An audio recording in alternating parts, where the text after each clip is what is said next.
Evening has not always meant the same thing.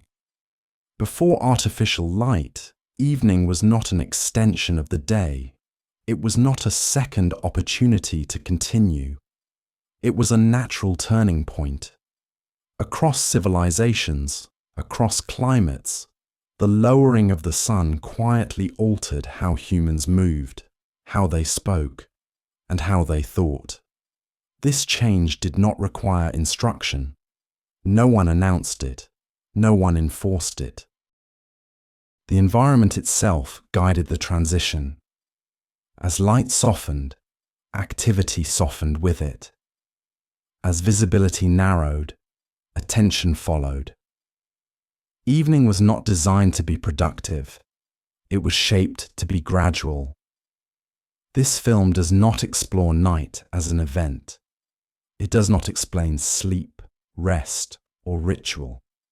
Instead, it examines the hours before night fully arrived, the interval where human rhythms slowed without effort or intention. Before artificial light, evening was defined by limits. Light was present, but it was fragile. A flame could be extinguished by a draught. A lamp required care. Illumination was never abundant enough to replace the sun. Because of this, evening carried a different quality of attention. Vision narrowed, movement slowed, sound became more noticeable. Tasks that depended on precision naturally came to an end.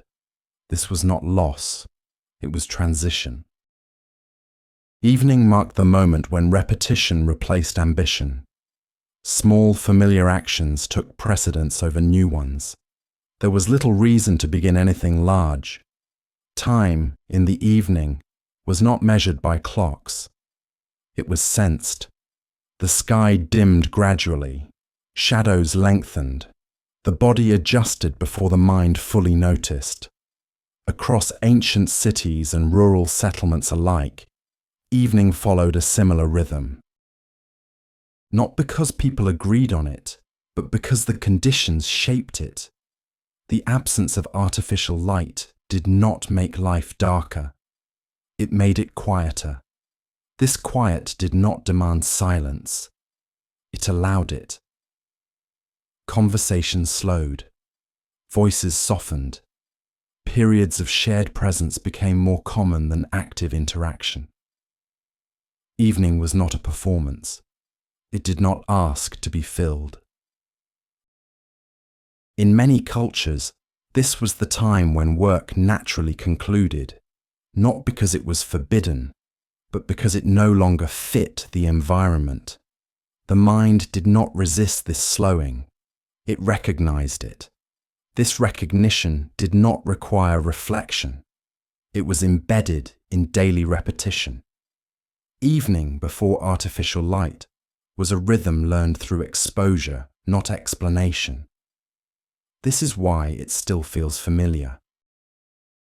The modern mind, when encountering quiet historical spaces, often describes them as calming, even when nothing explicitly soothing is present. Stone streets at dusk, empty courtyards, dim interiors. These environments do not instruct the mind to relax. They simply remove the conditions that accelerate it. This film explores that condition. It looks at how evenings functioned before speed became possible, before illumination erased natural limits. It does not compare past and present. It does not argue for return. It observes. The evening was never meant to accomplish something.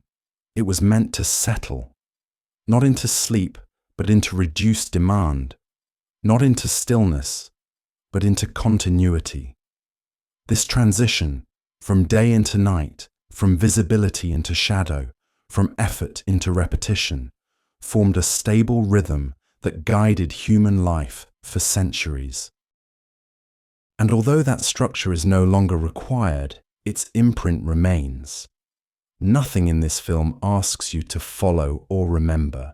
It simply traces how humans once moved through the final hours of light, slowly, without urgency, and without instruction. Long before time was measured, it was felt. The sun did not function as a clock. It functioned as a regulator. Human activity did not follow schedules or instructions. It followed light. When the sun was high, movement expanded. Tasks spread outward. The body oriented itself toward visibility, distance, and effort.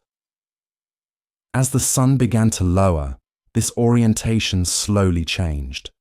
Not because anyone decided it should, but because the environment no longer supported the same pace. Before artificial light, the sun established the outer limits of daily life. These limits were not experienced as restrictions. They were simply conditions. Visibility determined what could be done. Warmth influenced where people remained. Distance became less practical as light softened. This meant that the rhythm of the day did not depend on intention, it depended on exposure. The human body learned this rhythm through repetition. Day after day, the same pattern unfolded. Morning opened movement, midday sustained it, evening gently withdrew it. There was no sense of loss in this withdrawal. It was expected. The lowering of the sun signaled not an ending, but a change in demand. Precision gave way to familiarity. Speed gave way to continuity. Importantly, this shift was not experienced as dramatic. It did not interrupt life. It guided it. Because light diminished gradually, the body adjusted gradually. There was no sudden stop, no sharp boundary between activity and rest. The sun's movement provided a smooth transition that required no conscious monitoring. In this way, rhythm preceded awareness. People did not think about slowing down. They simply did. This is why evening, before artificial light, did not feel imposed. It was not something to comply with. It was something to move within.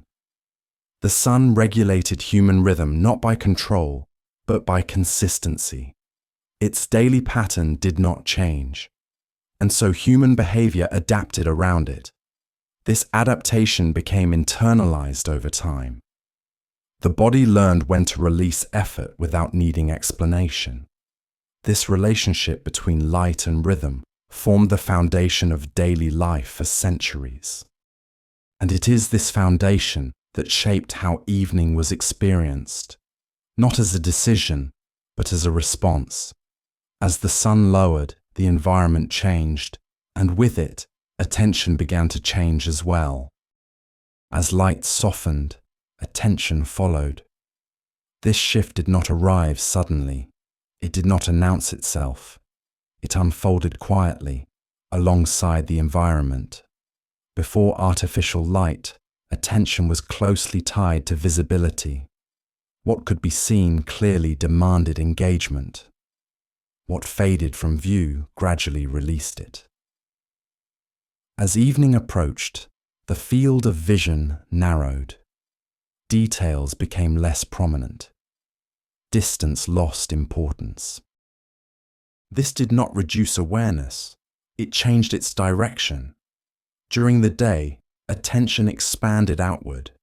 It scanned, evaluated, and responded to multiple stimuli at once. Evening encouraged a different posture. As visual information decreased, the mind no longer needed to manage as much incoming data. This reduction was not experienced as emptiness. It was experienced as relief. Attention no longer needed to reach far. It could remain close. Small movements became sufficient. Familiar surroundings required less interpretation. The mind began to rest within what it already knew. Importantly, this shift was not intentional. No one decided to focus less. The environment did the work. Lower light levels softened contrasts. Edges blurred slightly. Objects no longer demanded precise distinction.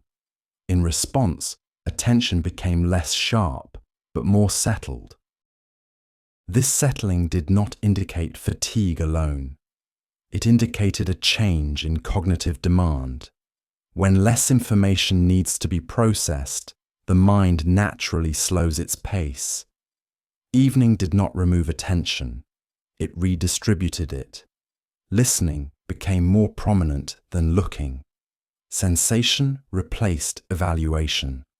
The mind did not disengage from the world. It engaged with it differently.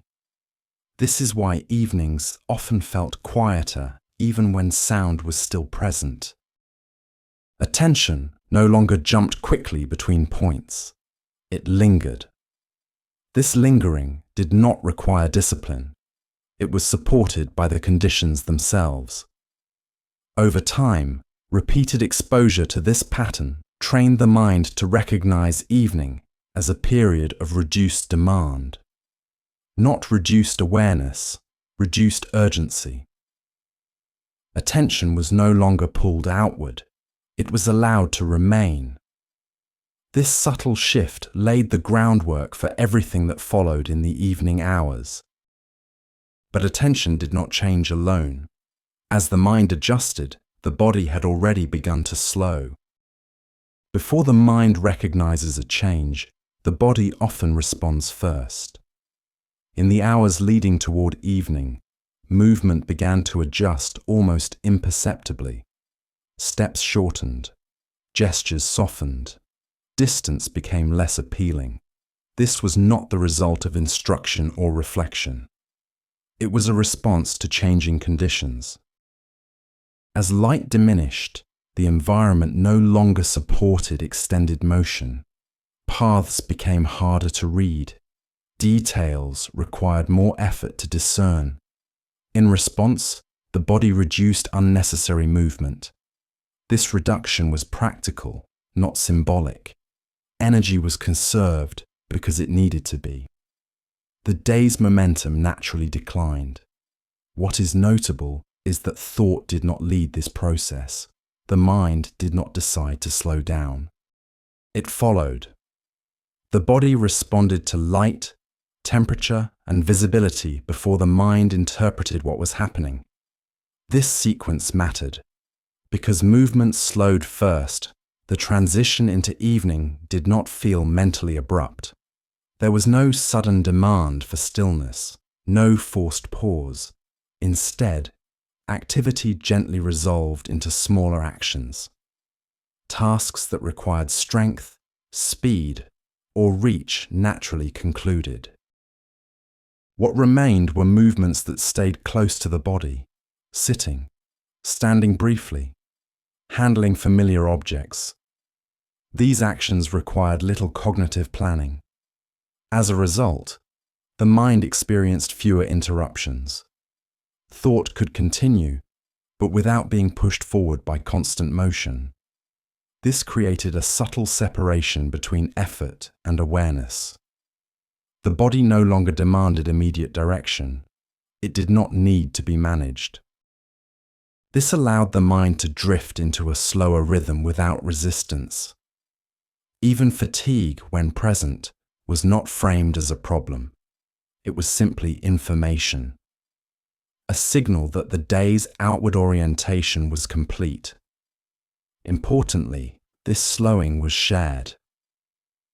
In settlements and households alike, movement decreased collectively. Not because people coordinated, but because they were responding to the same environment. This collective slowing reinforced the transition. There was no contrast between internal and external pace. Everything aligned. The body recognized evening before the mind named it. And because the body led the way, the mind did not struggle to follow. This sequence, movement first, thought second, made the evening feel natural rather than imposed. As motion softened, another change became noticeable. Sound, once secondary, began to stand out. As movement slowed, sound quietly took its place. This did not mean that evenings were silent. It meant that sound changed its role. During the day, sound competed with motion. Footsteps overlapped. Tools struck surfaces. Voices crossed and interrupted one another. In the evening, many of these sounds receded, not because people stopped speaking, but because fewer actions produced noise. As large movements diminished, smaller sounds gained presence. The creak of wood, the rustle of fabric, the soft clink of an object set down. These sounds had always existed. They were simply unnoticed. With reduced visual demand and slower motion, the auditory field expanded. Listening did not require effort. It emerged naturally. This shift altered how space was perceived. Distance was no longer measured by sight alone. It was sensed through sound. A voice carried differently in the evening. A step echoed longer. Sound no longer signaled urgency. It marked presence. Because fewer things happened at once, each sound stood more clearly on its own. This clarity did not stimulate the mind. It grounded it. The ear replaced the eye as the primary guide, not through preference, but through availability. In environments lit by fire or lamp, vision could not dominate attention for long. Sound filled the remaining space. Importantly, this change did not encourage conversation. It softened it. Voices lowered. Pauses between words lengthened. Speaking became more deliberate, not because of etiquette, but because the environment supported it. Even silence carried weight. Not an absence, but a condition in which small sounds could exist without interruption. This created a shared auditory atmosphere. People did not need to look at one another to remain aware of presence. Sound maintained connection without demanding engagement. This allowed for periods of togetherness that did not rely on interaction. The evening did not remove social life. It reshaped it. As sound became more noticeable, precision began to lose importance. Tasks that required fine visual control no longer fit the conditions. Another transition followed naturally. As evening progressed, precision quietly withdrew. This withdrawal was not imposed. It was practical. Before artificial light, precision depended on visibility. Fine detail required steady illumination, clear contrast, and sustained focus. As light softened, these conditions no longer held. Tasks that demanded exactness became less efficient. Small measurements lost clarity. Delicate adjustments required more effort than they were worth. In response, such activities naturally came to an end. This was not experienced as interruption. It was experienced as completion. The environment no longer supported precision, and so precision released its hold. What replaced it was familiarity. Actions that relied on memory rather than accuracy remained possible. Handling known objects, repeating habitual movements, maintaining what had already been established. Evening favored continuity over initiation. It was not a time to begin something new. It was a time to remain within what was already understood. This shift reduced cognitive strain. Precision requires constant correction. It demands attention to deviation and error. When these demands faded, the mind no longer needed to monitor itself as closely. This did not result in inactivity. It resulted in ease. Movements became broader, less exact, but more fluid. The body adjusted without resistance. This easing carried psychological significance. When precision ends, expectation softens. There is less urgency to achieve a specific outcome, less pressure to complete something perfectly. The evening did not ask for improvement, it asked for maintenance. In many settings, this meant that the day's work concluded not at a fixed hour, but at the point where accuracy no longer made sense. This boundary was felt, not declared. People did not push against it, they recognized it. The end of precision marked a subtle release from evaluation. The mind no longer needed to measure success moment by moment. It could remain present without judgment. This created a gentle settling, not into stillness, but into sufficiency. Enough had been done. Nothing more needed to be exact. As precision faded, another feature of evening became clear. There were no announcements, no instructions. The transition continued on its own. One of the defining qualities of evening, before artificial light, was the absence of instruction.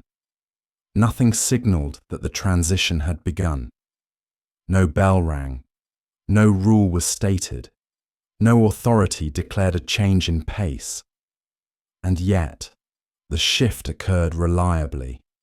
Evening did not require coordination. It unfolded without agreement. This is because the rhythm was not imposed from outside human life. It emerged from the conditions that shaped it.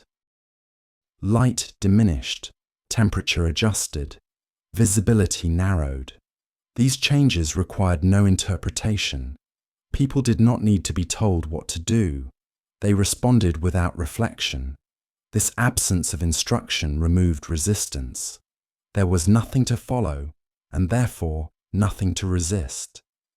The transition into evening did not feel like compliance. It felt like alignment. Social behavior adjusted without enforcement. Work concluded not because it was forbidden, but because continuing no longer fit the environment. Conversations softened not because silence was expected, but because sound carried differently. Movement slowed not because stillness was valued, but because motion demanded more effort. This created a shared rhythm that did not rely on authority. Everyone responded to the same signals, but independently. This independence mattered. Because no one directed the transition, it did not belong to any single institution or rule. It belonged to the day itself. This allowed the evening to remain flexible. There was room for variation. Different households, settlements, and cultures moved through the transition in their own ways. Yet the underlying pattern remained consistent. The absence of instruction also reduced cognitive demand. No decision needed to be made. The mind did not ask, "Should I stop?" or "Is it time to change?" The answer arrived through experience. This simplicity protected the transition from tension. There was no correct way to slow down. There was only the way that emerged. This is why evening rarely felt disruptive. It did not interrupt life. It reorganized it. The lack of announcement allowed the transition to remain quiet. Nothing needed to be marked. Nothing needed to be remembered. The body and mind moved together without negotiation. As this rhythm repeated day after day, it became familiar. The transition no longer required awareness. It became background. And within this background, another process unfolded. The body, having followed the environment, recognized the shift before thought ever named it. Before the transition into evening is understood, it is felt. The body responds to environmental change long before the mind interprets it. As light fades and activity softens, the body adjusts its posture, pace, and orientation without conscious direction. Breathing deepens slightly. Muscles release unnecessary tension. Movements become economical. These responses are not learned through instruction. They emerge through exposure. For centuries, the human body adapted to the same sequence of cues: lower light, cooling air, reduced visual range. Each cue carried information. The body did not analyze this information. It absorbed it. This absorption allowed the transition into evening to feel seamless rather than disruptive. Fatigue, when it appeared, was not interpreted as failure or weakness. It was a signal that outward effort was no longer required. Importantly, this signal did not demand immediate rest. It suggested adjustment. The body did not collapse into stillness. It shifted into a different mode of functioning. Energy was conserved, motion simplified, attention remained present, but less directed. Because the body led this process, the mind did not experience conflict. There was no struggle between intention and capacity, no need to override physical cues. The environment supported the body's response, and the body supported the mind's acceptance. This alignment reduced internal friction. Evening did not need to be negotiated. The body recognized that the conditions of the day were no longer active. And because this recognition was shared collectively, it was reinforced socially. Others moved more slowly. Voices softened. The pace of shared space adjusted. The body responded not only to the environment, but to the rhythm it observed around it. This mutual reinforcement strengthened the transition. Over time, the body came to expect this shift. It did not wait for confirmation. It anticipated the change. This anticipation created familiarity. Evening did not arrive as an interruption. It arrived as continuation. The body recognized where the day loosened its hold and allowed effort to release without instruction. This recognition required no memory. It occurred naturally, each day, through repetition. And once the body accepted the transition, evening took on a particular meaning, not as an ending, but as a threshold. Evening was never meant to be a place of arrival. Before artificial light, it did not function as a destination with its own demands or expectations. It functioned as a passage. The day did not end abruptly. It loosened. This loosening created a space in which effort could dissolve without being replaced by a new task. Evening did not ask to be filled. It did not present a goal. It allowed activity to thin out gradually, leaving behind continuity rather than interruption. This is what defines a threshold. A threshold is not something one remains within for long. It is something one moves through. In historical daily life, evening served this role precisely. Work did not stop because night began. It stopped because the conditions no longer supported it. What followed was not inactivity, but a change in orientation. Actions became fewer and closer. Attention settled. The environment no longer demanded expansion. Because evening was transitional, it did not require performance. There was no ideal way to experience it. One did not do evening correctly or incorrectly. This absence of expectation protected the transition from becoming a source of pressure. Evening did not define identity. It did not carry symbolic weight in daily life. It was simply a moment of reorganization. The body adjusted, the mind followed. Importantly, the threshold did not separate day from night sharply. It softened the passage. By the time night fully arrived, the transition had already been completed. There was no sudden shift into darkness or rest. The body had already adapted. The mind had already slowed. This gradual movement prevented disruption. Evening absorbed the momentum of the day and released it gently. This is why it often felt spacious. Not because there was more time, but because there was less demand. Nothing needed to be completed within the evening itself. It did not promise rest. It prepared for it. And because it did not demand attention, it allowed awareness to widen without effort. This quality of evening remains recognizable. When modern observers encounter historical environments at dusk, they often describe a sense of calm without knowing why. The threshold does not explain itself. It does not insist on interpretation. It simply allows passage. And within that passage, another realization emerges. This moment still feels familiar. Not because it is remembered consciously, but because the body recognizes its structure. Even though the conditions that shaped historical evenings are no longer present in everyday life, the structure of that transition remains recognizable. This familiarity does not come from memory in the usual sense.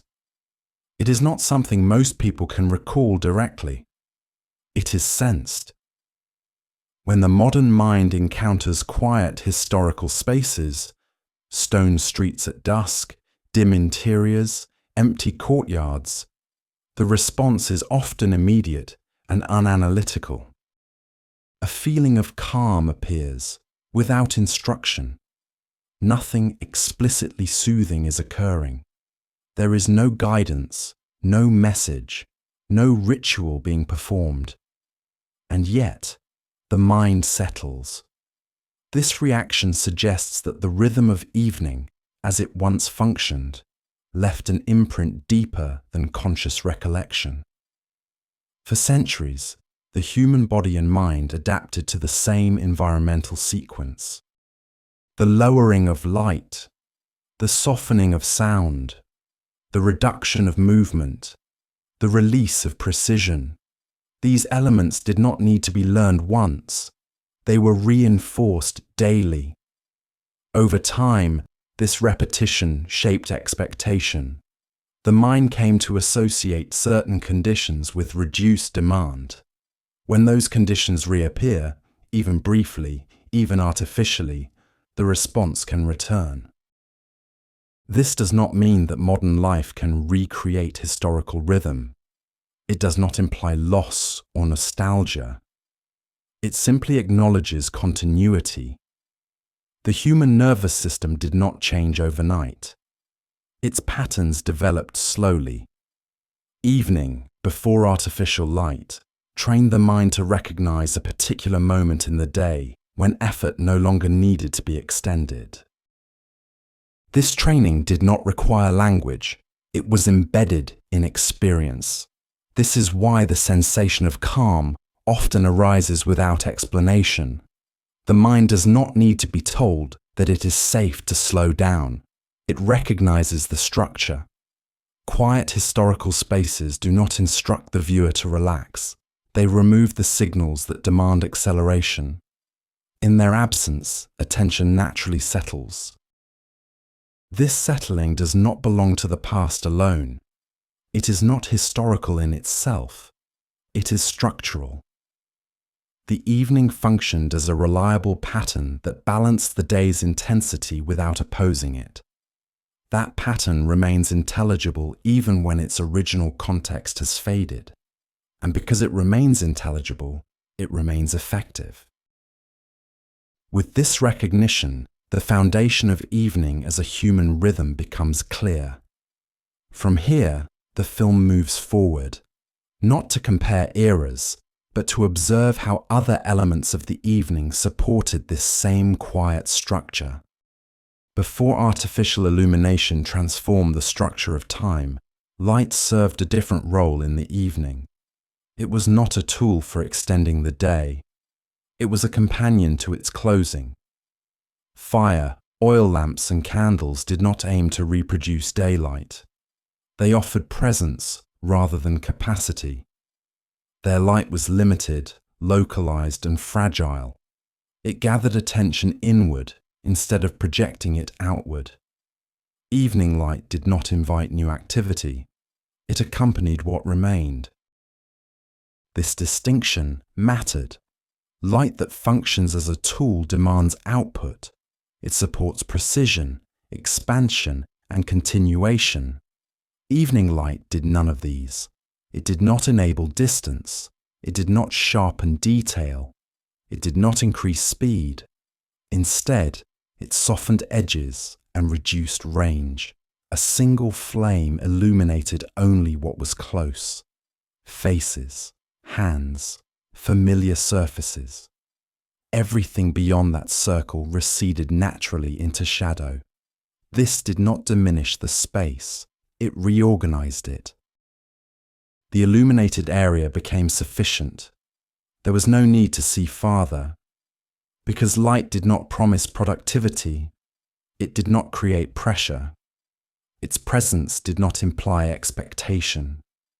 Evening light allowed the mind to remain without task. This quality shaped how people related to their surroundings. The environment was no longer something to be mastered or navigated. It became something to remain within. Objects did not need to be identified precisely.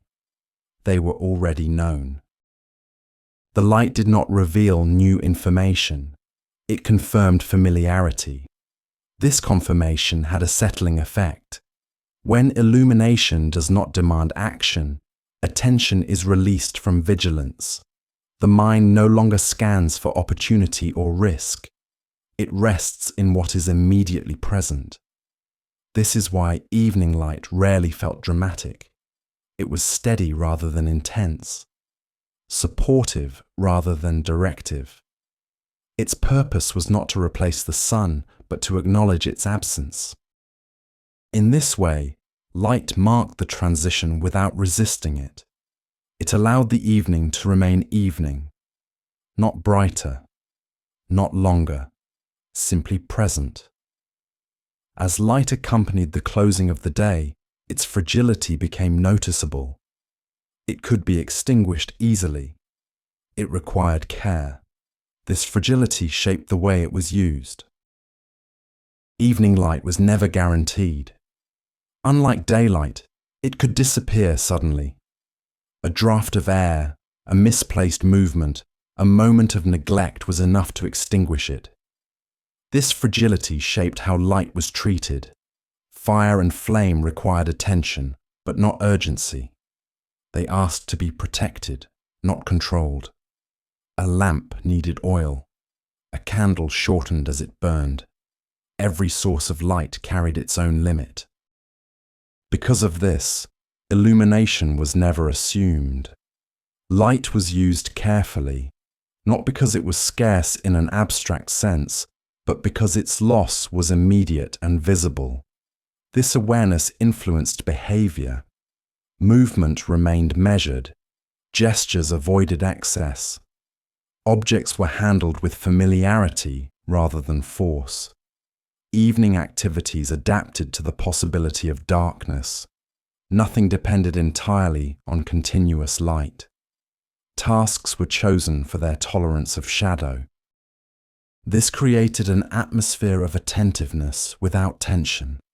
The fragility of light did not produce fear. It produced restraint. People did not rush to extract as much value from illumination as possible. They adjusted their expectations. Evening was not organized around maximizing visibility.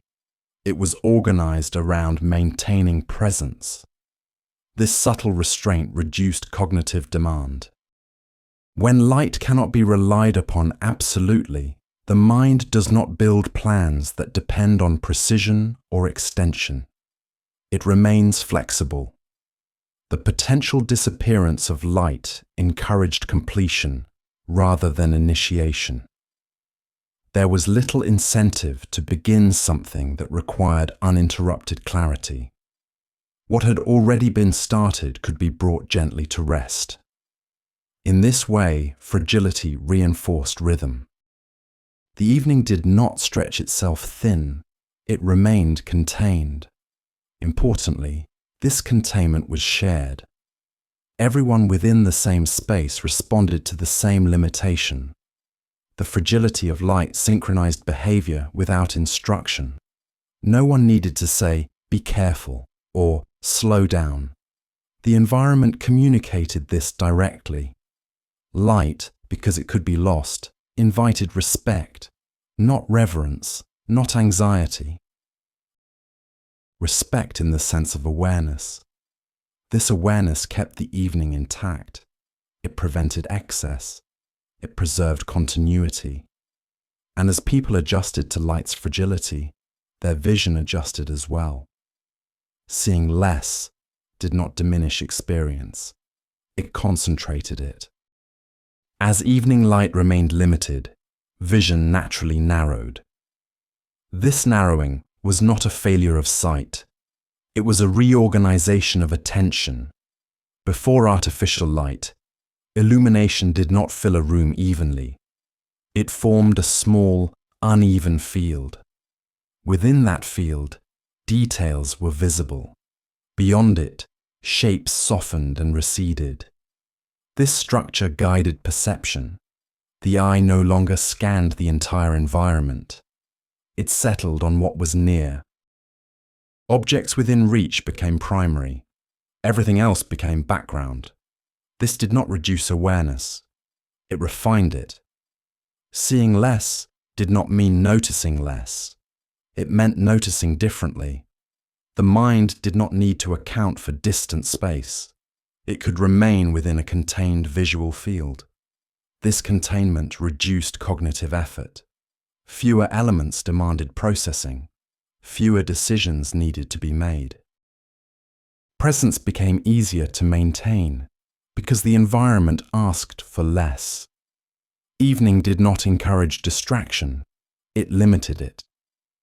When vision narrows, attention deepens, not through discipline, but through design. The environment itself shaped focus. This focus was not intense. It was gentle. There was no urgency to observe or interpret. Familiar surroundings required minimal explanation.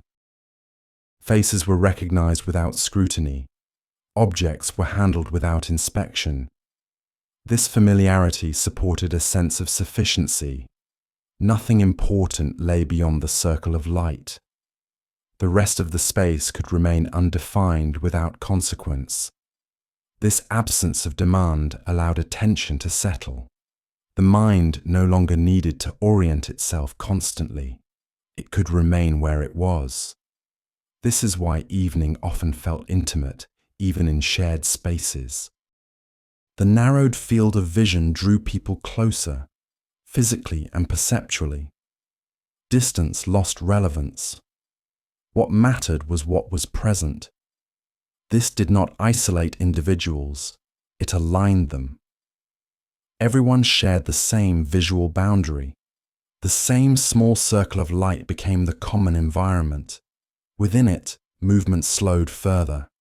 Speech softened. Action became deliberate. As vision narrowed and presence deepened, the shape of space itself began to change. Rooms felt smaller, not because they were, but because attention no longer extended to their edges. Light reshaped space by limiting sight. And in doing so, it prepared the ground for another transition. Evening light did not simply illuminate space, it reshaped it. Before artificial illumination, light did not distribute itself evenly across a room. It gathered. A flame or lamp created a center, and space organized itself around that center. Areas closest to the light became active by default. They were not more important, but they were more available. Everything beyond the reach of illumination lost definition without disappearing. Walls remained present. Furniture remained known, but they no longer demanded attention. This altered how space was experienced. Rooms did not feel expansive, they felt contained. Not because they were physically smaller, but because perception no longer extended outward. The edges of space softened. Corners dissolved into shadow. This softness reduced the impulse to move. There was no need to cross a room that no longer asked to be crossed. Movement became economical. People remained near the source of light, not out of necessity, but out of coherence. The environment guided proximity without instruction. This proximity reshaped social interaction. Gathering around light did not create formality. It created alignment. Everyone shared the same visual field. No one occupied a position of visual dominance. The light did not privilege distance or height. It favored closeness and horizontality. In this way, light influenced posture and orientation. Bodies turned inward. Attention remained local. Space was no longer something to be navigated. It became something to inhabit. This habitation reduced cognitive effort. The mind no longer mapped large distances or boundaries. It remained within a stable frame. Even large spaces felt intimate. A hall, when lit by a single source, did not announce its size. It offered only what could be seen. This selective revelation shaped behavior. Activities that required movement across space diminished. Actions that remained near the body persisted. The shape of space adjusted to the rhythm of the evening. Light did not resist this adjustment, it supported it. By reshaping space into something smaller and closer, evening light reinforced the sense of sufficiency. Nothing was missing. Nothing needed to be added. And as space became contained, another aspect of evening became apparent. Light was not only limited in reach, it was also valued. Before artificial light became abundant, illumination was treated as a resource, not in an abstract or calculated way, but in everyday practice. Fire required fuel, oil needed replenishment, candles shortened visibly as they burned. Light carried a cost that could be seen. Because of this, illumination was used with intention, not to maximize productivity, but to maintain continuity. Evening light was not wasted, but it was also not exploited. It served what remained of the day without attempting to extend it. This economy shaped behavior quietly. Rooms were not fully lit. Only the necessary area was illuminated. The rest of the space was allowed to remain in shadow. This was not considered deprivation. It was normal. The value of light discouraged excess. People did not move lamps repeatedly to chase visibility. They adjusted themselves instead. This adjustment reduced activity. When the environment does not expand to meet movement, movement contracts. This contraction supported the rhythm of evening. The economy of illumination also influenced time perception. Because light diminished gradually, its consumption marked the passing of hours. A candle did not indicate a precise duration, but it signaled progression. As it burned lower, the evening advanced. This visual reminder did not create urgency. It encouraged awareness. Time was not measured.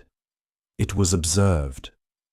The limited nature of light discouraged planning beyond the present moment. There was little reason to organize the evening around future tasks. What mattered was what could be sustained within the available illumination. This fostered a sense of sufficiency. Enough light for now, enough activity for this moment. The economy of light prevented overextension. It set a natural boundary without enforcing it. Importantly, this boundary was shared. Everyone within the space recognized the same limitation. This recognition aligned behavior without requiring agreement. Light did not command restraint. It suggested it, and because it was visible and finite, it did not provoke resistance. As illumination was treated with care, darkness itself took on a different role. It was not something to be avoided at all costs. It was part of the structure. Before artificial light transformed the meaning of night, darkness was not automatically associated with danger. It was familiar. Darkness did not arrive suddenly. It followed a gradual withdrawal of light. Because of this, it did not interrupt awareness. It completed a transition already underway. In the evening, shadow was expected. It marked the edge of activity, not the beginning of fear. The absence of light did not imply loss of control. It implied reduced demand. People did not attempt to eliminate darkness entirely. They adapted to it. Paths were known. Spaces were familiar. Movement relied on memory rather than sight. This familiarity diminished uncertainty. Darkness did not erase the environment. It softened it. What could not be seen clearly did not immediately become unknown.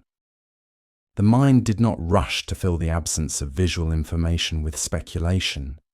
Instead, it accepted limitation. This acceptance shaped emotional response. Darkness was not dramatic. It was structural. It established boundaries that had already been anticipated. The evening prepared the body and mind for reduced visibility long before it arrived. This preparation mattered. Because darkness was gradual, it did not provoke alarm. It was not framed as an obstacle to overcome, but as a condition to move within. This framing reduced tension. The environment did not suggest urgency. It suggested restraint. Darkness did not demand vigilance. It invited stillness. Not complete stillness, but reduced extension. In shared spaces, this acceptance was reinforced socially. Others moved calmly. Voices remained low. No one reacted sharply to shadow. This collective response normalized darkness. It did not need explanation. Importantly, darkness did not carry symbolic weight in daily life. It was not romanticized. It was not feared. It was simply the absence of light within a known structure. This neutrality protected the evening from anxiety. Darkness did not signify isolation.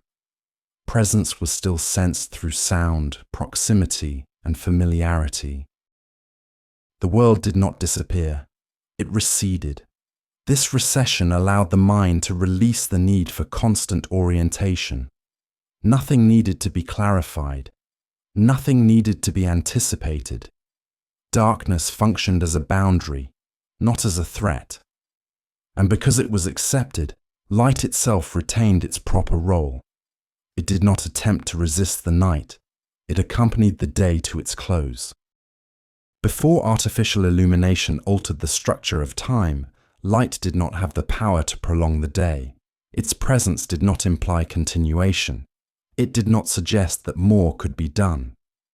Evening light existed alongside the closing of activity, not against it. A flame did not transform night into day.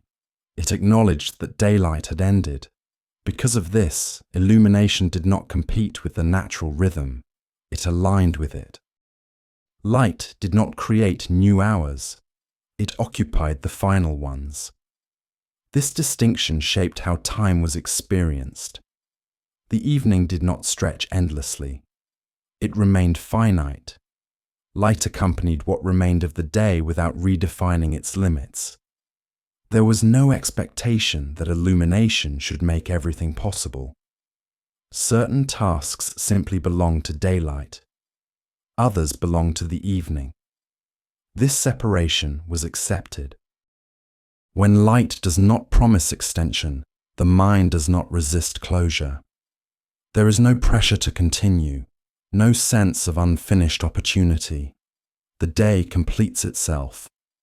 Evening light supported this completion. It allowed presence without encouraging expansion. This is why evening did not feel delayed or interrupted. Night arrived when it arrived. Light did not delay it. It softened the transition. As illumination gradually diminished, the rhythm of the day resolved naturally. There was no abrupt stop, no forced ending. The mind did not need to prepare for a sudden shift. Closure arrived through repetition, not decision. This allowed rest to emerge without being pursued. Light did not instruct the body to sleep. It allowed effort to release. By the time darkness fully settled, the work of transition had already been done. The day no longer demanded continuation. In this way, light respected time. It did not override natural limits. It worked within them. This respect preserved balance. The evening remained an evening. The night remained a night. Nothing was confused. And because nothing was confused, nothing needed to be corrected. With this understanding of light's role, the structure of evening becomes clearer. Light did not govern time. It accompanied it. And with that accompaniment complete, the film can now move forward to examine how evening activity itself changed in response to these conditions. Before artificial schedules organized the day, work did not end at a fixed hour. It ended when conditions no longer supported it. The conclusion of work was not announced. It was recognized. As evening approached, the environment withdrew the elements that sustained effort. Light softened. Visibility narrowed. Movement required more attention. In response, work did not stop abruptly. It resolved. Tasks that depended on reach, precision, or sustained force naturally lost momentum. What remained was not unfinished labor, but completed intention. The day did not feel interrupted. It felt complete. This distinction is important. Work did not end because it was prohibited. It ended because continuing no longer made sense. The environment itself set the boundary. This boundary did not feel restrictive. It felt practical. When effort is no longer supported, releasing it does not require discipline. It requires recognition. People did not measure how much had been accomplished. They sensed when enough had been done. This sensing replaced evaluation. The conclusion of work did not create anxiety about productivity. There was no standard to meet. The day's value was not calculated after sunset. Instead, work dissolved into the rhythm of the evening. Tools were put away not as a ritual, but as a response. Surfaces were cleared. Objects returned to familiar places. These actions did not extend work. They closed it. The evening did not inherit the obligations of the day. It did not ask what still needed to be done. It accepted what had been done. This acceptance reduced mental carryover. Work did not linger as a demand. It did not follow the body into the evening. Because there was no expectation of continuation, there was no sense of delay. Nothing waited to be resumed later that night. The day completed itself within daylight. This completion mattered. It allowed the evening to remain structurally different from the day, not quieter in volume alone, but lighter in obligation. Effort no longer pressed forward. It rested where it ended. And within this release, another shift occurred. When work concluded naturally, something else took its place. Initiation gave way to repetition. When work concluded naturally, the evening did not become empty. It became repetitive. Before artificial light, evenings were not suited to beginning new tasks. They were suited to continuing familiar ones. Initiation requires energy. It demands planning, evaluation, and orientation. Evening did not support these demands. Instead, it favored actions that were already known. Repetition did not introduce novelty. It preserved continuity. Small habitual movements replaced goal-driven activity. Objects were handled without deliberation. Surfaces were tended without urgency. These actions did not advance progress. They maintained order. This maintenance carried no pressure. There was no expectation of outcome. Repetition did not measure itself against achievement. It did not promise improvement. It simply repeated what had already been established. This had a settling effect on the mind. When actions do not require decision, attention is released from evaluation. There is nothing to compare, nothing to optimize. The mind does not ask whether something could be done better. It accepts sufficiency. Repetition also reduced temporal awareness. Without beginnings or endings, time did not need to be tracked. Actions flowed into one another without marking duration. The evening did not fragment into segments. It remained continuous. Importantly, repetition was not monotonous. It was grounding. The familiarity of movement provided stability. The body knew what to do without instruction.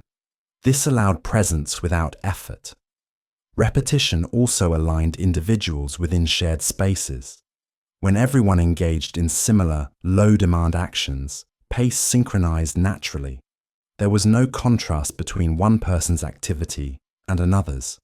No one moved ahead. No one lagged behind. The environment reinforced this alignment. Low light and reduced space supported actions that stayed close. There was little reason to initiate something new that would disrupt the rhythm. In this way, repetition protected the evening from acceleration. It prevented the return of ambition. The day had already resolved itself. The evening maintained what remained. And as repetition replaced initiation, effort changed its character. It no longer pushed forward. It turned inward, toward preservation. As repetition settled into the evening, effort did not disappear. It changed direction. During the day, effort was outward-facing. It extended into space.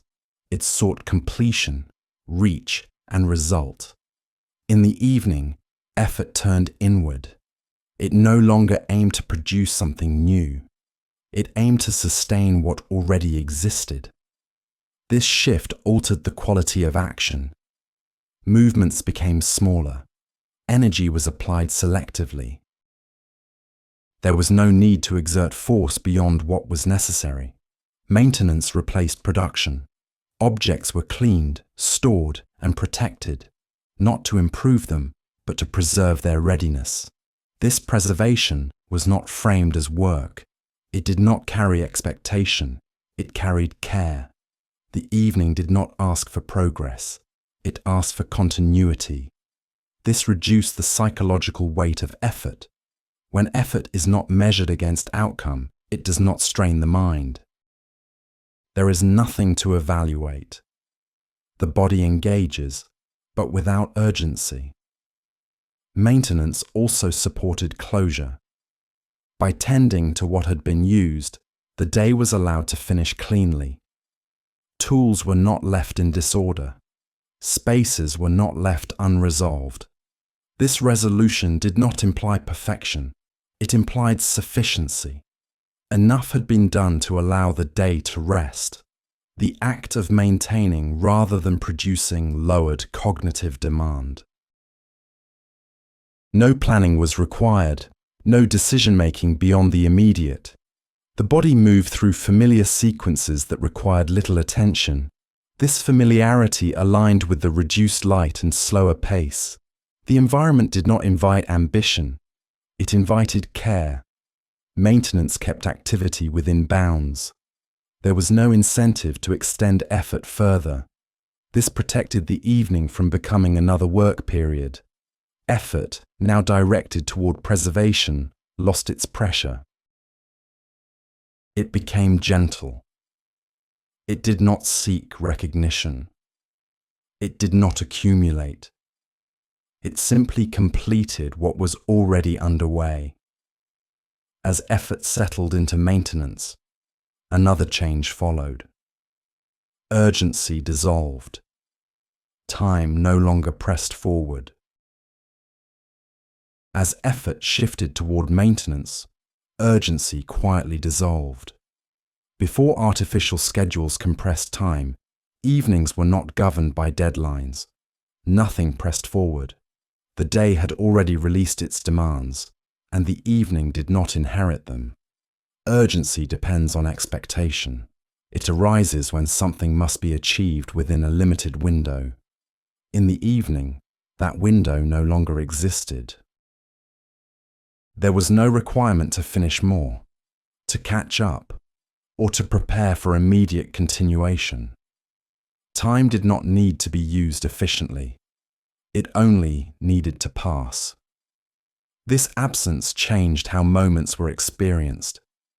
Actions were no longer evaluated by speed or output. They were allowed to take their natural length. Pauses did not interrupt progress. They belonged to the rhythm. Because nothing was waiting to begin, nothing needed to be hurried. This did not result in idleness. It resulted in steadiness.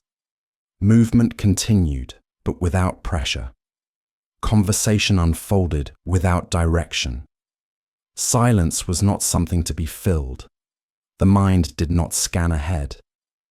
There was no anticipation of what came next. Urgency requires future orientation. The evening reduced it. Attention remained close to the present moment because nothing demanded projection. This closeness softened internal tension. The body did not prepare for acceleration. The mind did not rehearse upcoming tasks. The absence of urgency allowed experience to settle. Time felt wider, not because there was more of it, but because it was no longer constrained by purpose. Moments did not compete with one another. Nothing needed to be prioritized. This equality of moments prevented strain. Importantly, the absence of urgency was shared. When everyone moved without haste, no one felt delayed. There was no contrast between paces. The environment supported this collective calm. Low light, reduced sound, and contained space did not reward speed. They discouraged it. Urgency had no place to attach itself. Evening did not challenge urgency. It made it unnecessary. And as urgency faded, another assumption quietly disappeared. The idea that something needed to be completed. When urgency faded, the idea of completion faded with it. Evenings did not carry the expectation that something needed to be finished. Before artificial light extended activity into the night, completion belonged to the day. What could be completed was completed while conditions supported it. What could not remained without consequence. The evening did not inherit unfinished obligations. This separation mattered. Completion requires pressure. It assumes a standard that must be met. The evening did not impose such standards. There was no checklist to clear, no threshold that had to be crossed before rest was permitted. Activities in the evening were not organized around results. They did not move toward closure. They simply unfolded. This allowed actions to remain open-ended. A task could pause without becoming incomplete. A conversation could trail off without resolution. Nothing demanded a final state. This absence of demand reduced mental tension. The mind did not carry fragments of unfinished intention.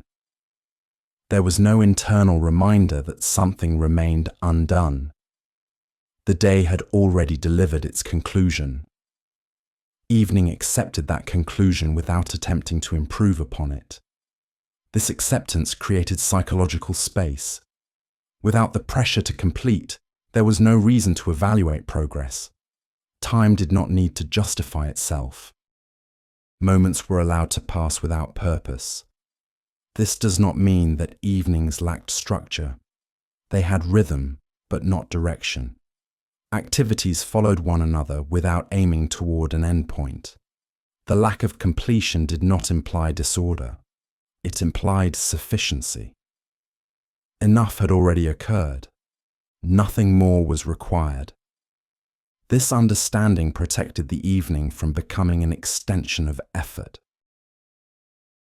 It prevented accumulation. Nothing carried forward.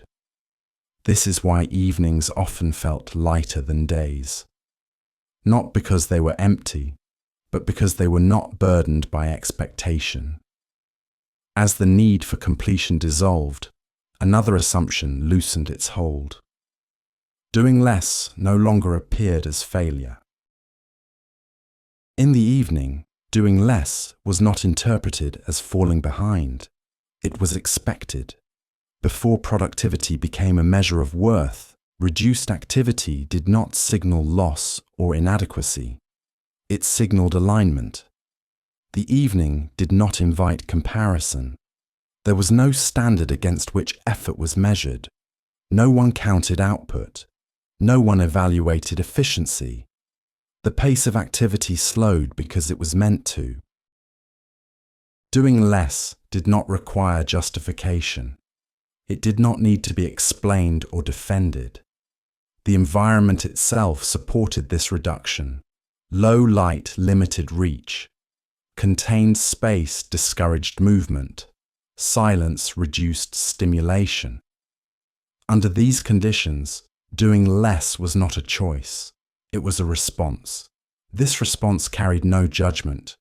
There was no internal voice insisting that more should be done.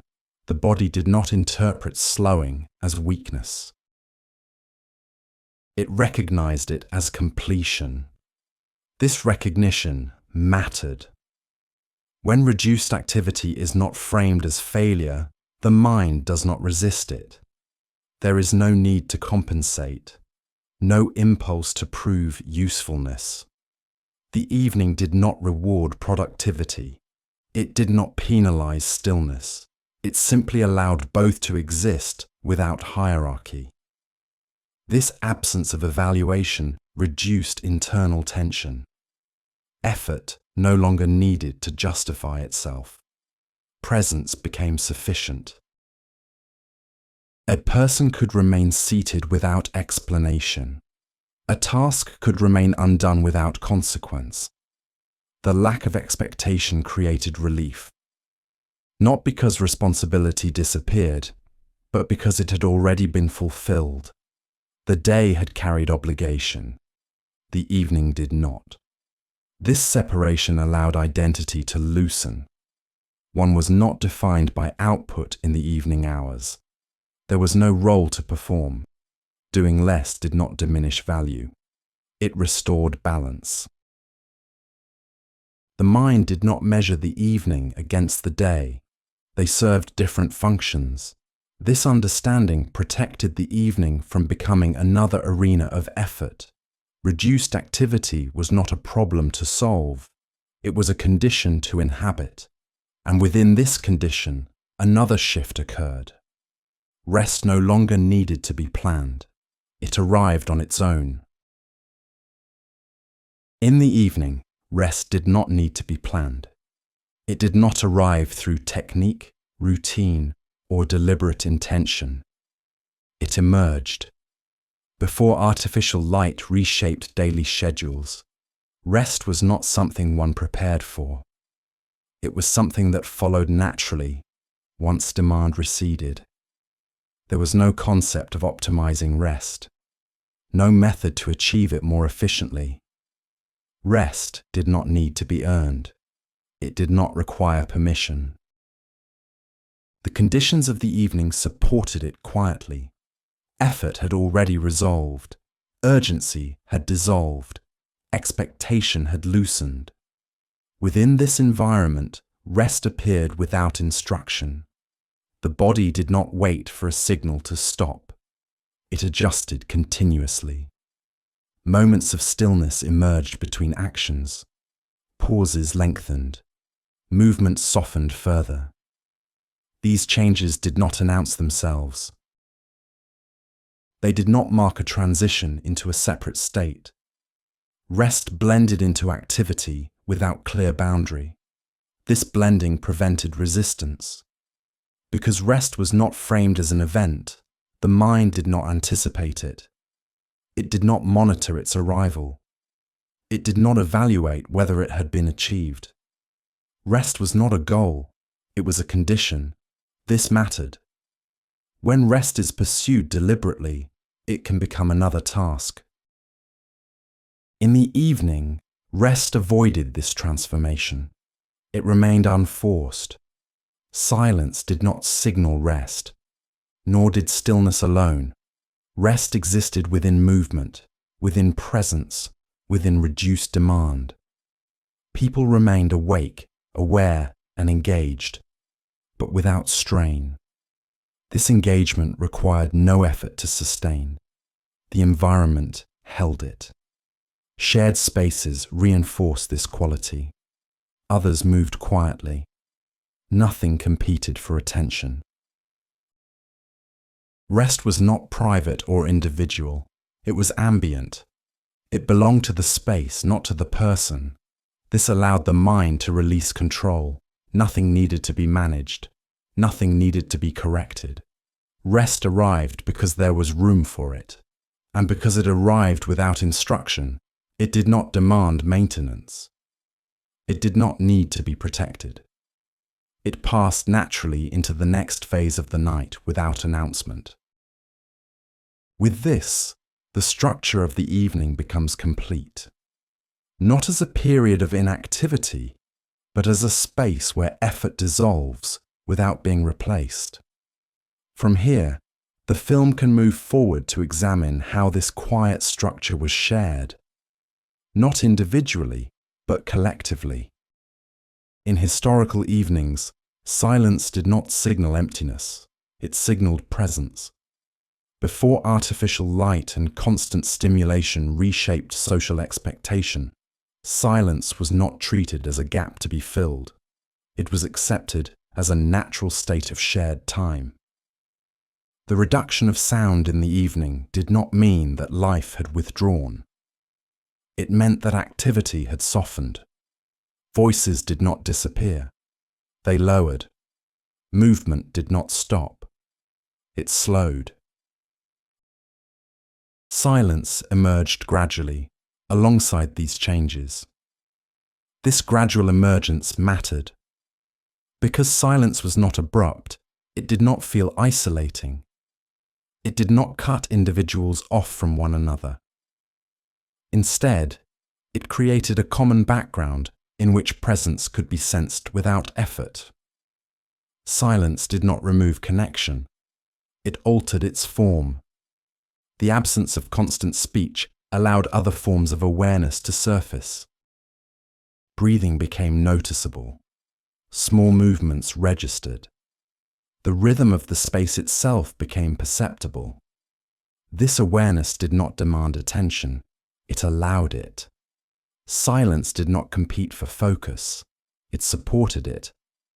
Importantly, silence was not enforced.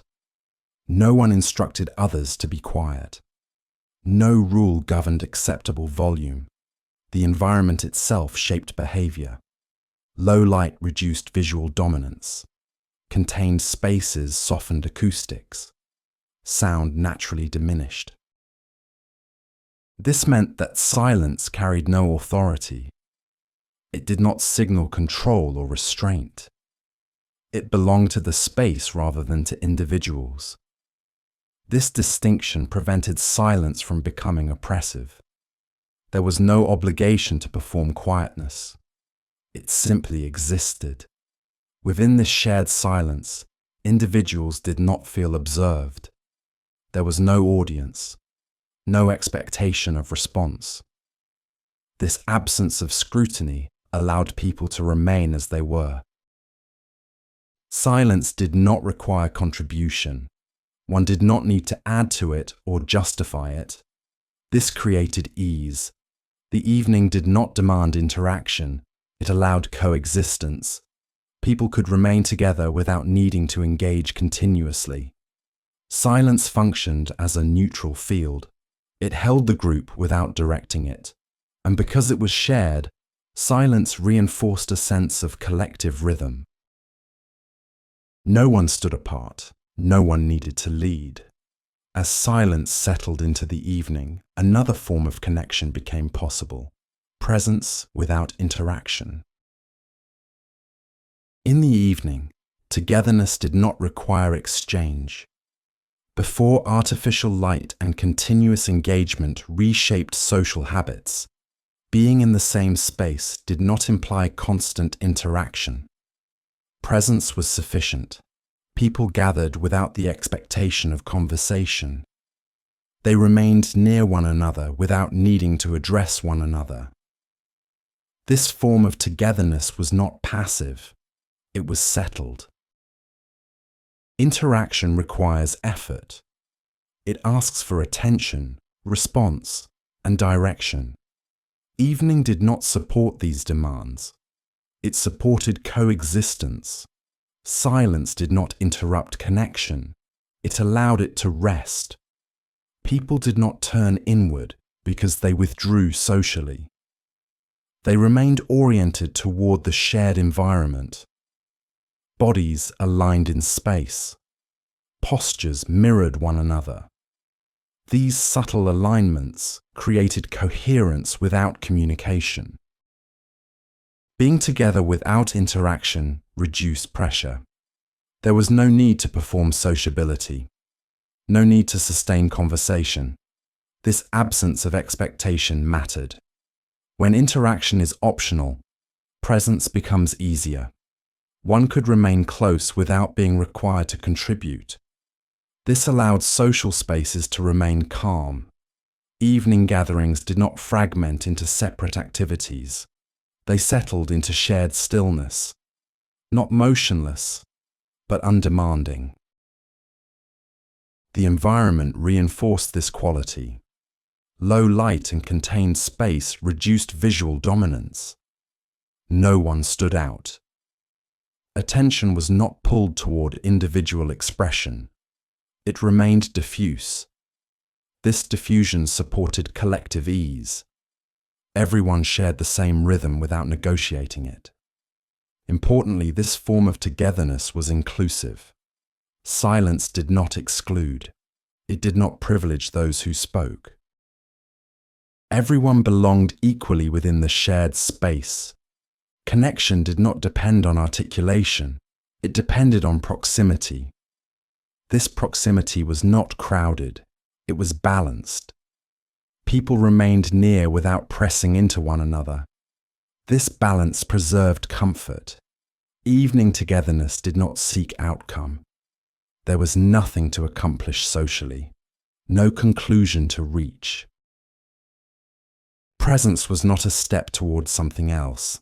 It was complete in itself, and because it was complete, it did not need to be sustained actively. As this shared presence settled, another subtle shift occurred. The tone of voices that did appear began to change. In the evening, voices did not fall silent. They softened. This change was not instructed. No one asked for quiet. No rule governed volume. The environment guided it. As light dimmed and movement slowed, the need to project sound diminished. Spaces grew smaller in perception. Distance mattered less. A raised voice no longer served a function. Conversation adjusted accordingly. Voices lowered not out of politeness, but out of fit. Sound traveled differently in the evening. With fewer competing noises, Each sound carried further. A louder voice did not communicate more clearly. It disrupted the balance of the space. People responded intuitively. Speech aligned with the environment rather than pushing against it. This alignment reduced strain. Speaking softly required less force. Listening required less effort. Conversation slowed in rhythm as well as volume. Pauses lengthened. Words were chosen more carefully, not because they carried special weight, but because there was no need to hurry. The evening did not reward speed of response. Silence between phrases was not awkward. It was expected. This expectation allowed speech to remain optional. Voices could emerge briefly and then recede without explanation. The environment held the space between words. This prevented conversation from becoming continuous. Speech did not dominate the evening. It appeared and disappeared naturally. Importantly, lowered voices did not signal secrecy. They did not imply exclusion or intimacy alone. They reflected containment. The space no longer required expansion. Sound remained local. Everyone within the space shared this adjustment. No one needed to correct another's volume. The collective rhythm maintained itself. Lowered voices also softened hierarchy. There was no need to command attention. Speech did not assert presence. Presence was already established. This reduced social tension. Conversation could occur without competing for space. The evening did not privilege those who spoke most. It allowed speech to blend into the shared atmosphere. As voices softened, another aspect of evening connection became visible. Speech was no longer the primary carrier of presence. Being together itself took precedence. As voices softened, conversation gradually lost its central role. It did not disappear. It became secondary. In historical evenings, connection was not sustained through continuous speech. It was sustained through shared presence. Being together did not depend on verbal exchange. It depended on proximity, rhythm, and mutual awareness. This form of presence did not require expression. It required alignment. People remained near one another without directing attention toward one another. There was no need to comment, explain, or respond. Presence itself was sufficient. This sufficiency reduced pressure. When conversation is not required, silence does not threaten connection.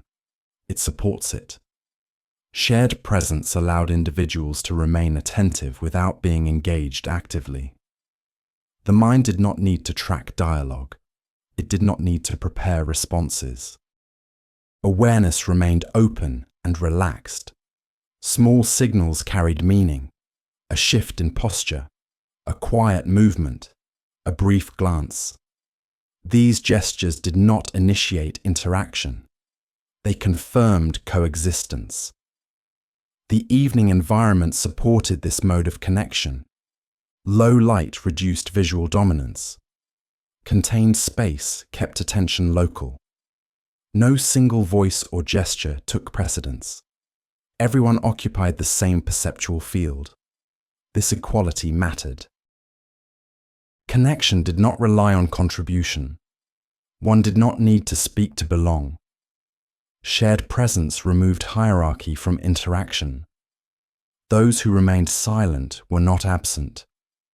They were present in a different way. This allowed social spaces to remain calm.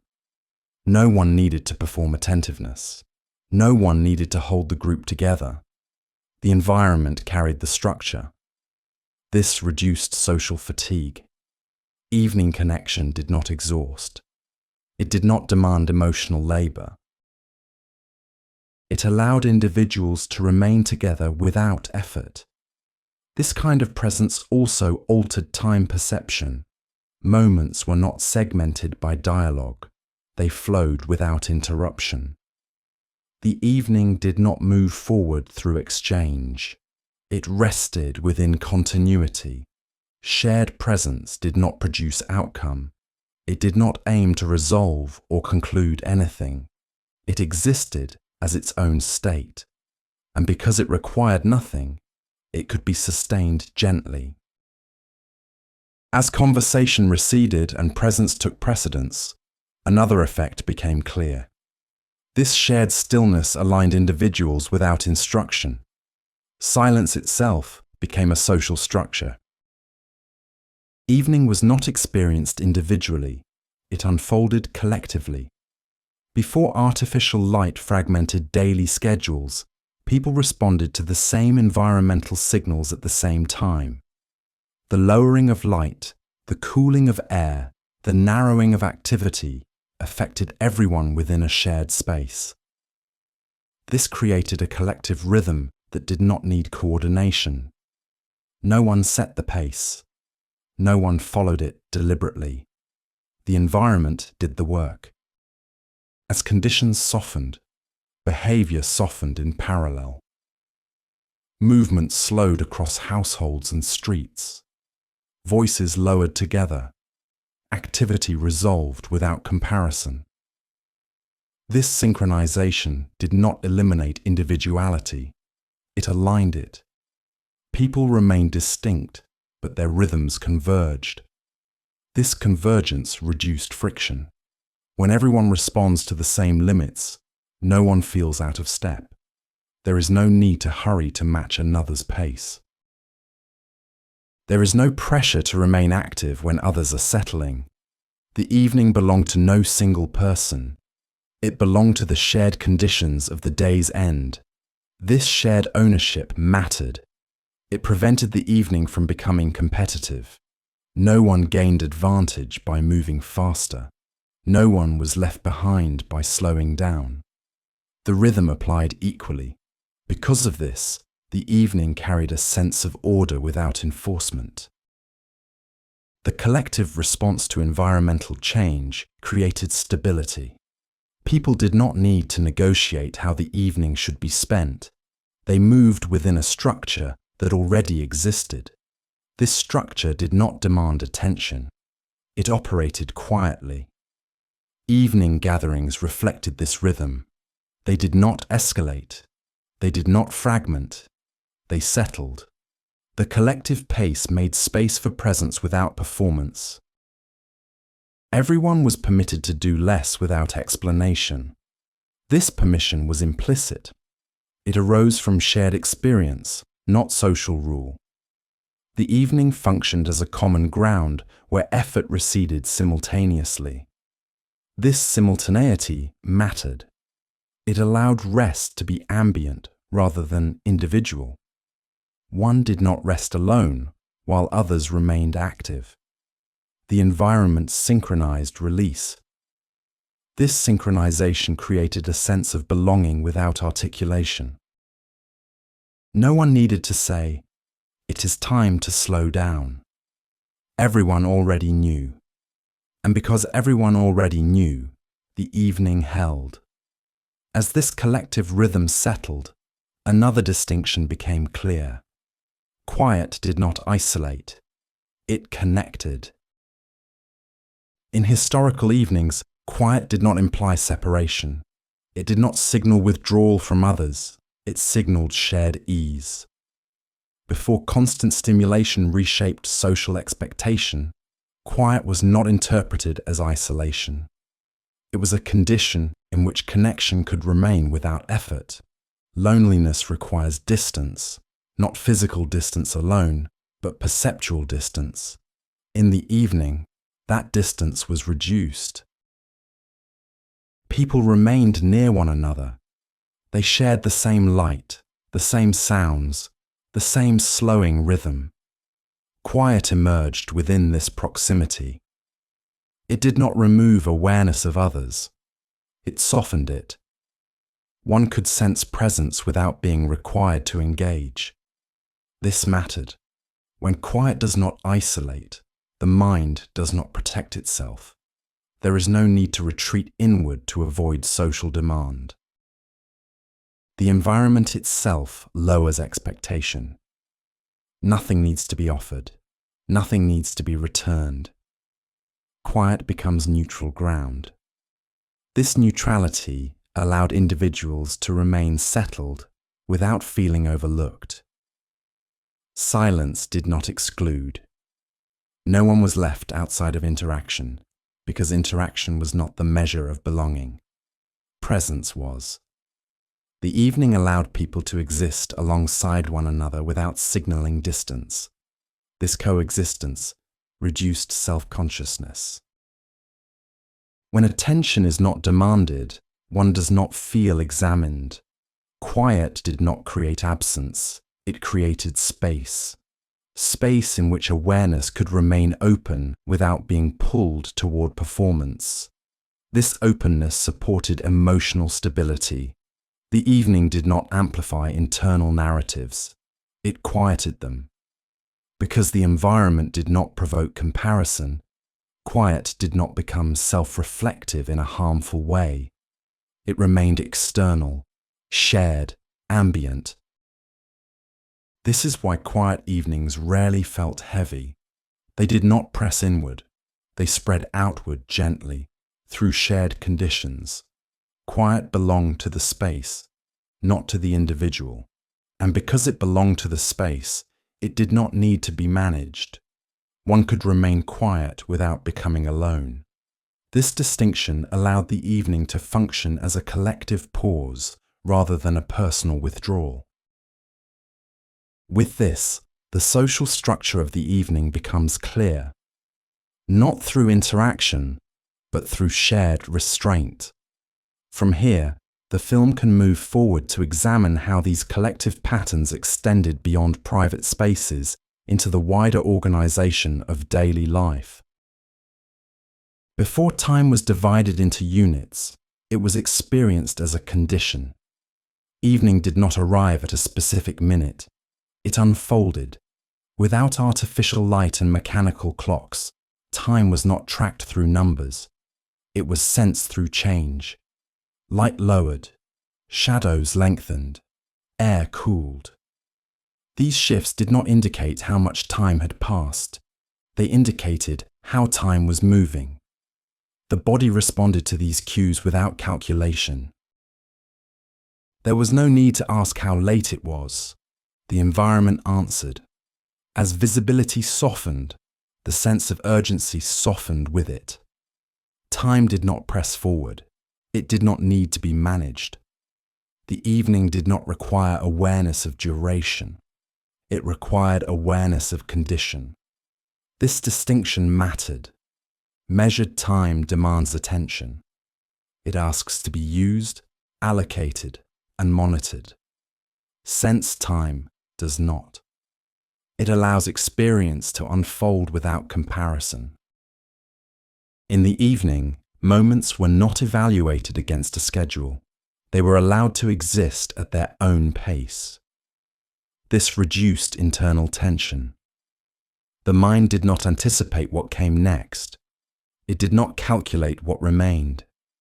Time was not something one could run out of.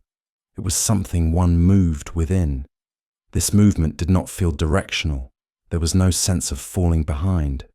The evening did not belong to a timeline. It belonged to a rhythm. This rhythm was shared. Everyone responded to the same environmental cues. No one needed to check alignment. Time did not fragment into segments. It remained continuous.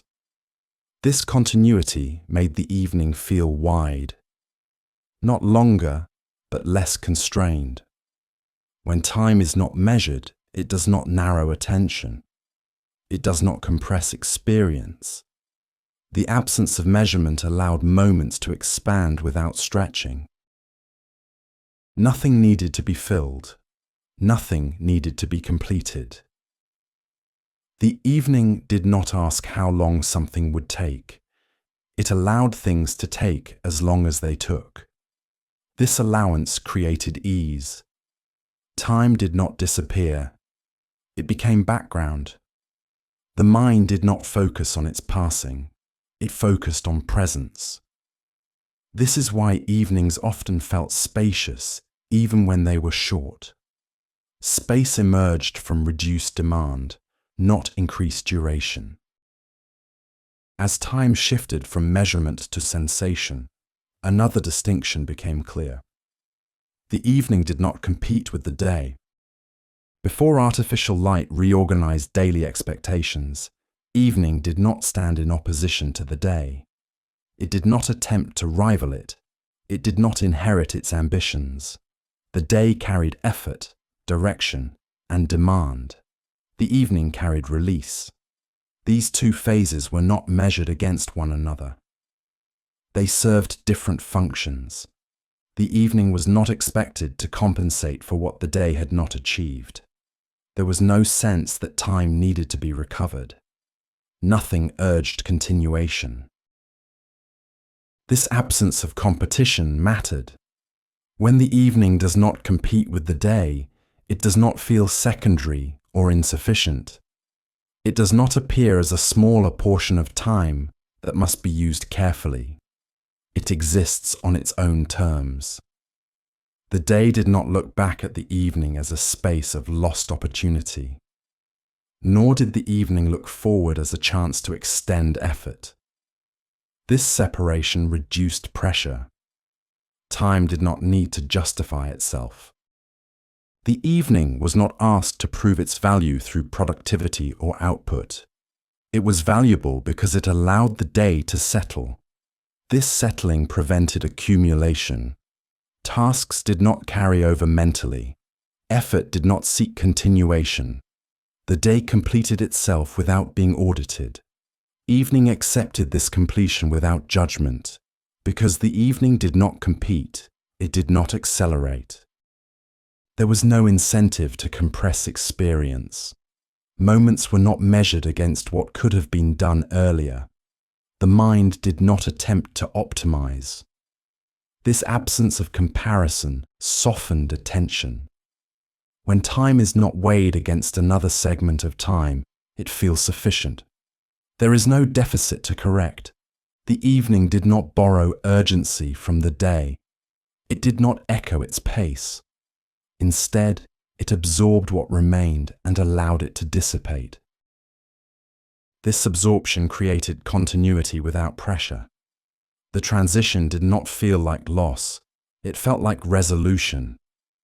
This is why evenings often felt complete, even when little happened. Completion did not require achievement. It required closure, and closure arrived through contrast. The day ended because the evening was different, not lesser, not slower by force. Simply oriented elsewhere. As this distinction held, another feature of evening time became clear. Moments did not pile up.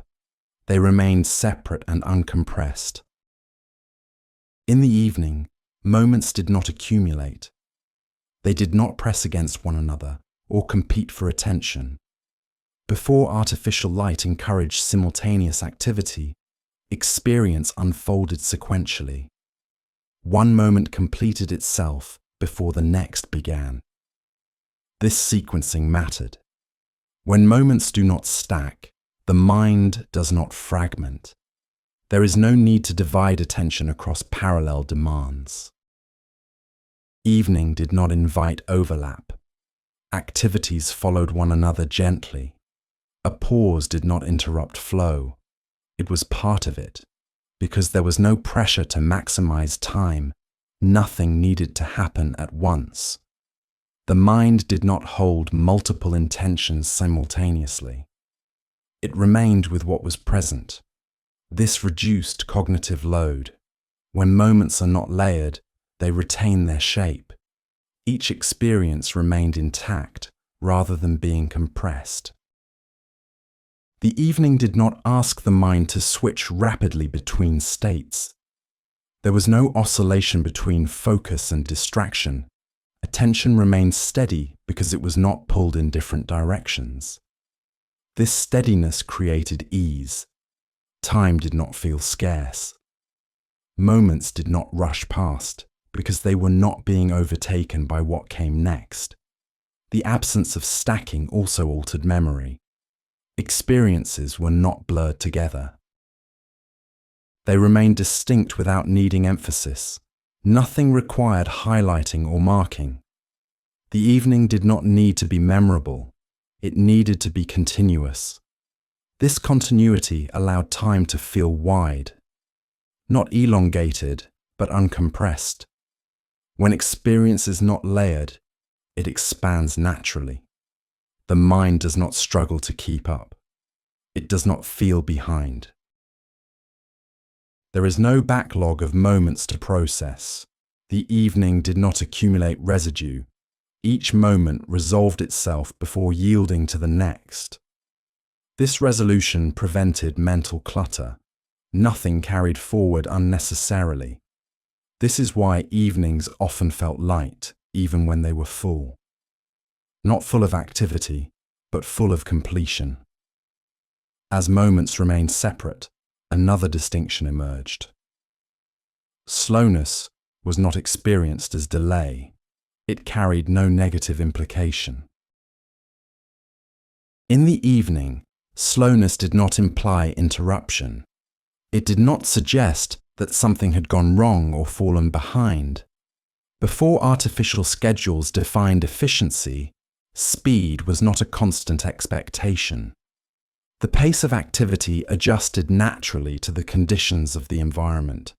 As light diminished and attention narrowed, movement slowed without resistance. This slowing was not experienced as waiting. There was nothing being postponed. Delay assumes a future demand that has not yet been met. In the evening, such demands did not exist.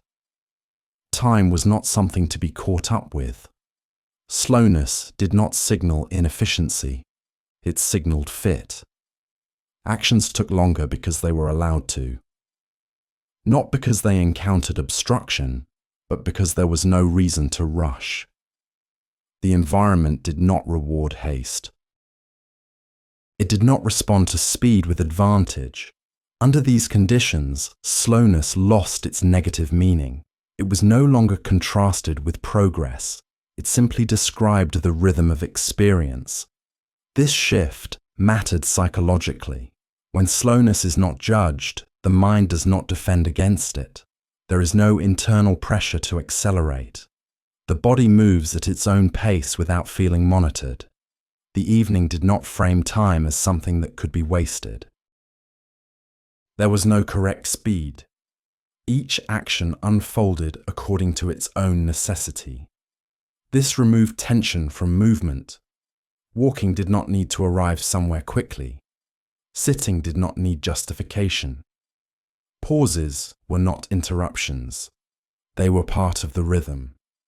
Because slowness did not delay anything, it did not provoke impatience. The mind did not anticipate what was missing. It remained present with what was unfolding. This presence softened experience. Time did not narrow around expectation. It widened around acceptance.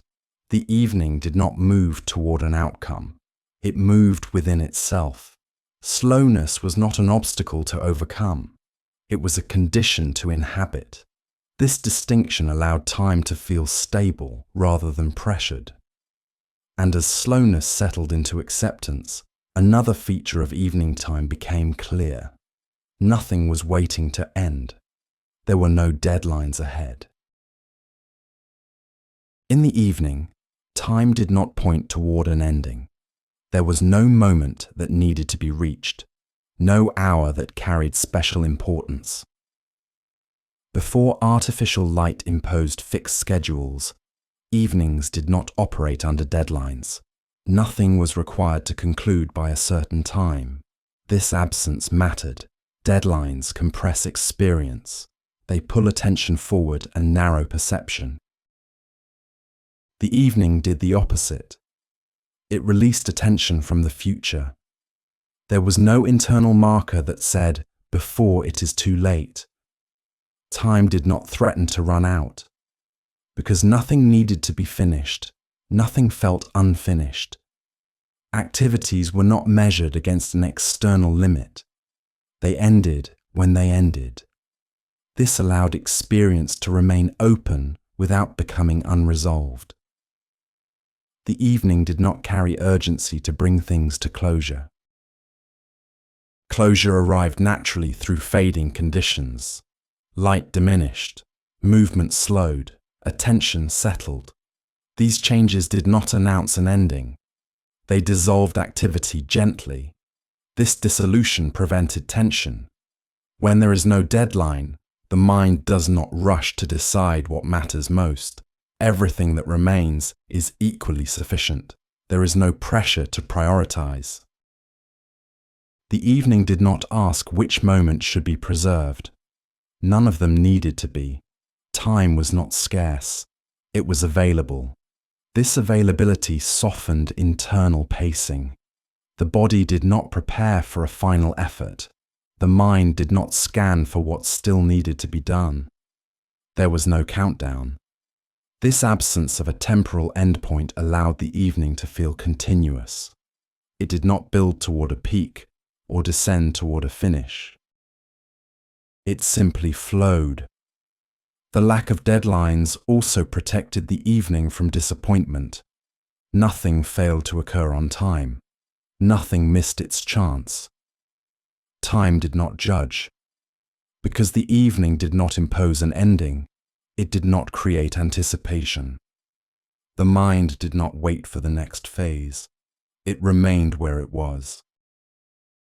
This stability allowed time to feel gentle rather than demanding. As deadlines disappeared, another relationship became visible. Time seemed to expand, not because it increased, but because demand continued to shrink. Time did not feel wider in the evening because there was more of it. It felt wider because less was required. Before artificial light and constant stimulation, the evening did not ask the mind to perform. Demand receded. With fewer tasks, fewer decisions, and fewer expectations, attention no longer narrowed. Time did not need to be managed. When demand decreases, perception opens. Moments are no longer compressed by purpose. The evening did not insist that time be used efficiently. It allowed time to exist without function. This absence of demand mattered. When nothing is required, nothing presses forward. The mind does not rush ahead to anticipate what must be done next. It remains where it is. This presence creates the sensation of expansion. Time feels open because it is no longer being pulled. The evening did not require planning. It did not need preparation or optimization. Without these pressures, mental space widened. Attention did not collapse around obligation. It spread gently. This spreading did not dilute experience. It clarified it. Each moment stood on its own without being evaluated. Nothing competed for priority. The evening did not demand choices. It allowed continuity. As demand shrank, the mind released control. There was no need to monitor progress. No need to calculate duration. Time did not have to be justified. This allowed experience to remain unhurried without becoming empty. Expansion emerged from relief. When effort dissolves, time seems to lengthen, not because the clock changes, but because perception does. The evening did not accelerate toward rest. It allowed rest to arrive naturally. Time did not feel like something to fill. It felt like something to inhabit. This habitation softened awareness. The mind no longer stood outside of time, measuring it. It moved within it. This shift prevented tension. Time was no longer an external pressure. It became an ambient condition. As this expansion settled, another recognition followed. The modern mind still responds to this structure.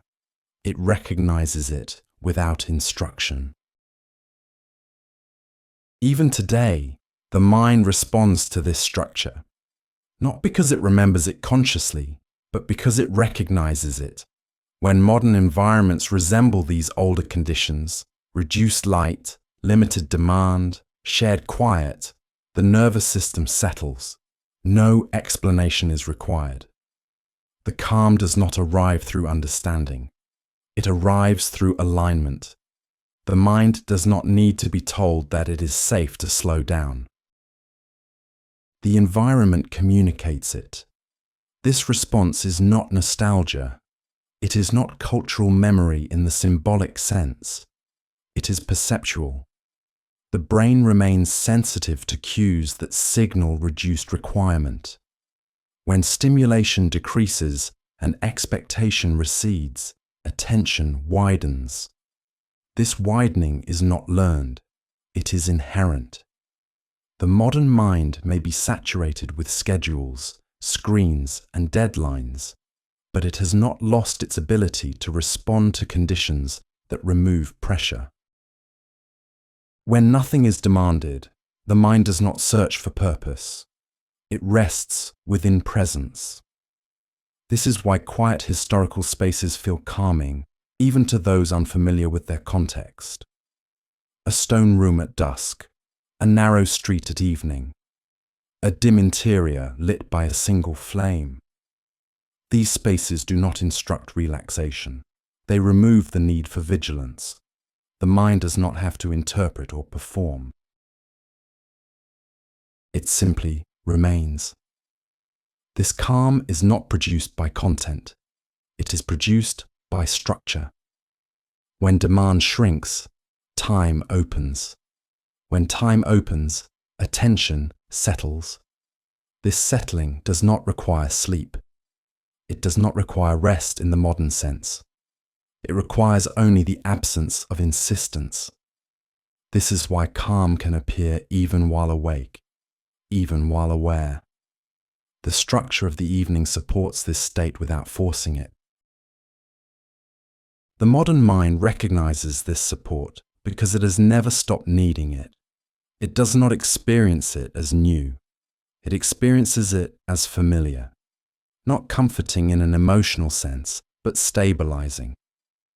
This stabilization is subtle. It does not announce itself. It does not resolve anything. It simply reduces friction. And in that reduction, time becomes something one can remain within without resistance.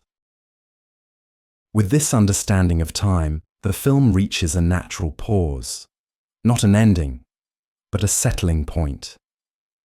From here, the final section can gently close by observing how these structures, light, rhythm, silence, and time, formed a complete evening without instruction, without urgency, and without excess.